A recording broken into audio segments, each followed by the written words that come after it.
नमस्कार, ये आकाशवाणी है। अभी आप मनोज कुमार शर्मा से समाचार सुनेंगे।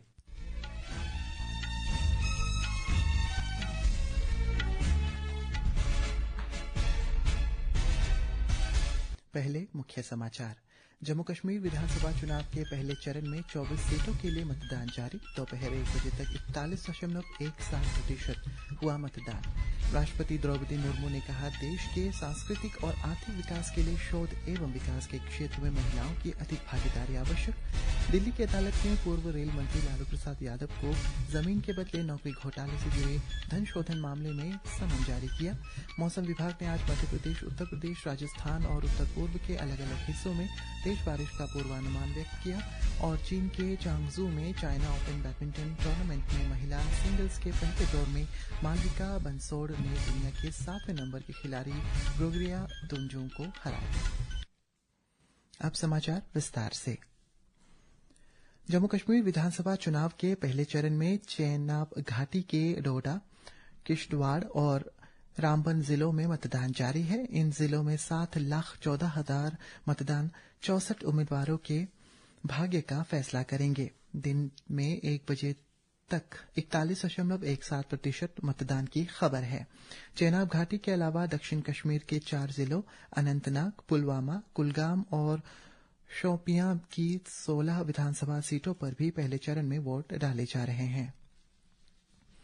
पहले चरण में कश्मीरी पंडितों को मतदान की सुविधा देने के लिए 24 मतदान केंद्र बनाए गए हैं, जिनमें जम्मू में 19, उधमपुर में 1 और दिल्ली के 4 केंद्र शामिल हैं। इस चरण में 35,000 से अधिक कश्मीरी पंडित अपने मताधिकार का इस्तेमाल कर सकेंगे। मतदान शाम 6 बजे समाप्त होगा। जम्मू कश्मीर में 1 दशक के बाद विधानसभा चुनाव हो रहे हैं। मतगणना 8 अक्टूबर को होगी। हरियाणा विधानसभा में भी एक ही चरण में हो रहे चुनाव के लिए प्रचार तेज हो गया है। विभिन्न राजनीतिक दलों के नेता रैलियां कर रहे हैं। कुल 1031 उम्मीदवार मैदान में हैं। सोमवार को नामांकन वापस लेने का अंतिम दिन था। 5 अक्टूबर को मतदान होगा और 8 अक्टूबर को मतगणना होगी।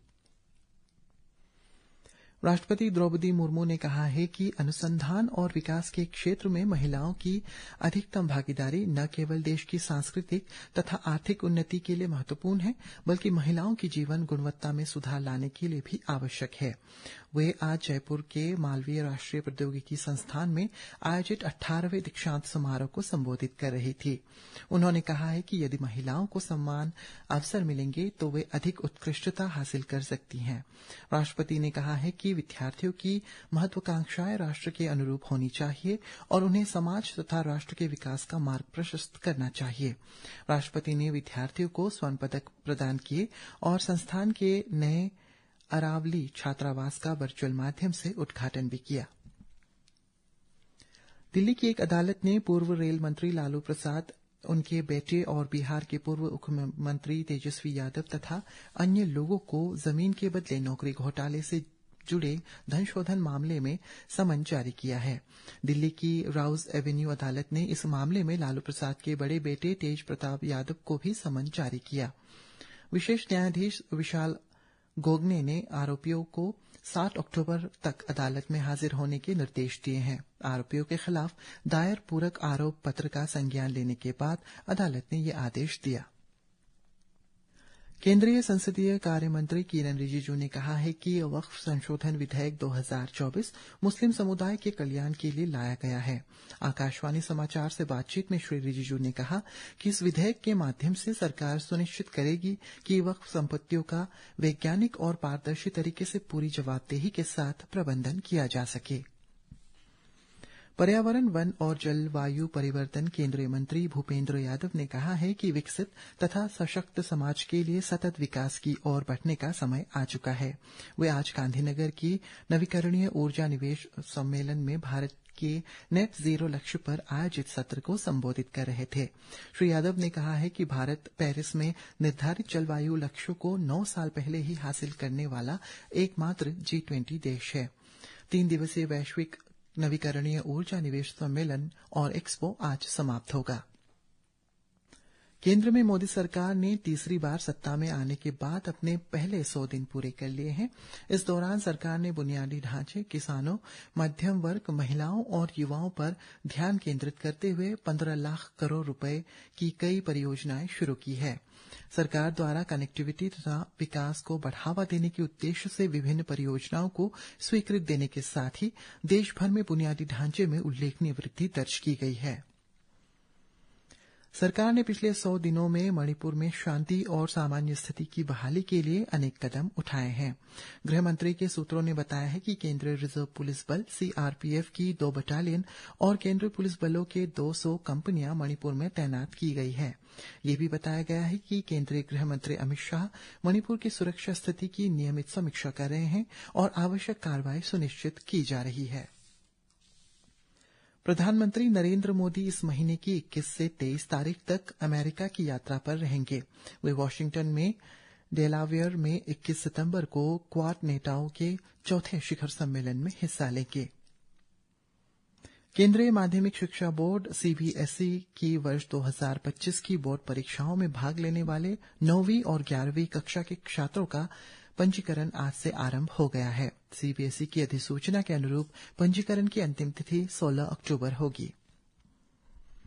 मौसम विभाग ने आज मध्य प्रदेश, उत्तर प्रदेश और राजस्थान और उत्तर पूर्व में कहीं तेज और कहीं बहुत तेज वर्षा का अनुमान व्यक्त किया है।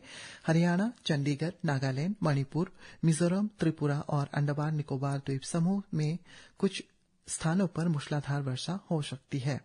मौसम विभाग के अनुसार पूर्वी मध्य प्रदेश के ऊपर बने कम दबाव के क्षेत्र की उत्तरी मध्य प्रदेश और दक्षिणी पश्चिमी उत्तर प्रदेश की ओर बढ़ने की संभावना है। उपराष्ट्रपति जगदीप धनखड़ ने पर्यावरण को बचाने के लिए सामूहिक प्रयासों का आह्वान किया। वे आज गांधीनगर में वैश्विक नवीकरणीय ऊर्जा सम्मेलन के समापन सत्र को संबोधित कर रहे थे। श्री धनखड़ ने कहा है कि भारत लगातार विकास कर रहा है और देश में जमीनी स्तर पर बदलाव हो रहे हैं। सूचना और प्रसारण मंत्रालय ने एक पेड़ मां के नाम अभियान के अंतर्गत अब तक लगभग 7,000 पौधे लगाए हैं। मंत्रालय ने शहरी और ग्रामीण इलाकों के अपने क्षेत्रीय कार्यालयों के सहयोग से वृक्षारोपण किया। 4 दिवसीय वर्ल्ड फूड इंडिया 2024 कल से नई दिल्ली में शुरू होगा। खाद्य प्रसंस्करण उद्योग मंत्रालय ने कहा है कि इस आयोजन में 90 से अधिक देश, 26 राज्यों और केंद्र शासित प्रदेश तथा 18 केंद्रीय मंत्रालय भाग लेंगे। जापान भागीदार देश होगा और वियतनाम और ईरान मुख्य देश के रूप में इस सम्मेलन में भाग लेंगे। इस कार्यक्रम में खाद्य प्रसंस्करण क्षेत्र में नवाचार, प्रौद्योगिकी और स्थिरता मुख्य बिंदु होंगे। ये आयोजन खाद्य प्रसंस्करण में एक वैश्विक शक्ति के रूप में भारत की उभरती भूमिका को उजागर करने का भी एक ऐतिहासिक अवसर होगा। अमेरिका में राष्ट्रपति डोनाल्ड ट्रंप की रिपब्लिकन उम्मीदवार डोनाल्ड ट्रंप ने कहा है कि वो अगले सप्ताह प्रधानमंत्री नरेंद्र मोदी से भेंट करेंगे। श्री ट्रंप ने मिशिगन में भारत के साथ अमेरिकी व्यापार के बारे में बोलते हुए ये घोषणा की। 21 से 23 सितंबर तक श्री मोदी की अमेरिका यात्रा के दौरान दोनों के बीच मुलाकात की संभावना है। वर्ष 2017 और 21 के दौरान श्री ट्रंप ने राष्ट्रपति कार्यालय के दौरान डोनाल्ड ट्रंप प्रधानमंत्री नरेंद्र मोदी के साथ एक मजबूत व्यक्तिगत संबंध साझा किए।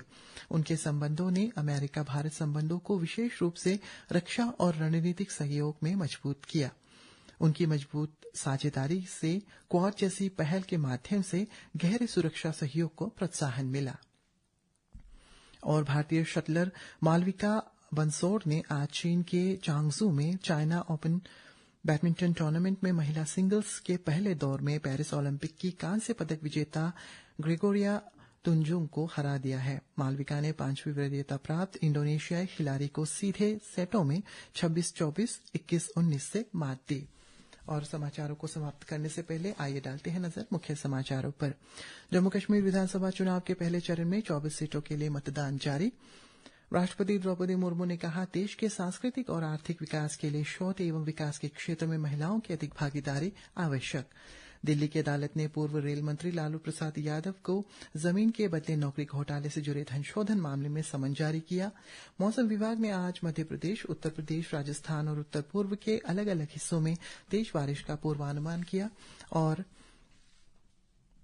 चीन के सांगजू में चाइना ओपन बैडमिंटन टूर्नामेंट में महिला सिंगल्स के पहले दौर में मालविका बंसोड़ ने दुनिया के 7वें नंबर के शटलर को मात दिया। इसी के साथ ये समाचार बुलेटिन समाप्त हुआ। नमस्कार।